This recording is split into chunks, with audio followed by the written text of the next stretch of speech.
Hello clients, so quick update lang tayo para sa mga nag-aantay, nag-aabang ng facing amenities na units. May available na po tayo dito sa Building K. Ito siya.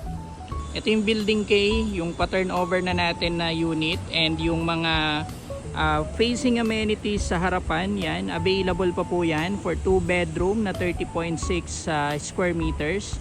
So sa mga matagal nang nag-aantay, sa mga matagal nang gustong makahanap ng unit dito sa Deca Ortigas na facing amenities, ayan, pwede na po kayo mag-reserve dito sa Building K. Pero since bagong building natin to, iba po yung cash out natin dito. So ang cash out natin dito is 20,000 cash out. So iba siya doon sa mga lumang buildings po. Ang Building L at Building K is 20,000 cash out.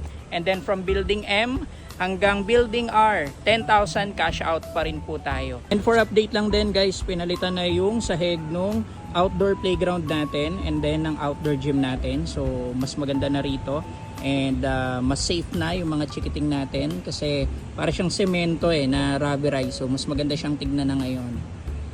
Kaya sa mga naghahanap ng rent-to-own condo dyan dito sa Ortigas, so wag ka nang magdalawang isip pa, magpa-schedule ka na for free site viewing. Open kami from 10 AM to 5 PM. Lalo na kung naghahanap ka ng may magandang view na unit. So yun lang, see you soon dito sa site.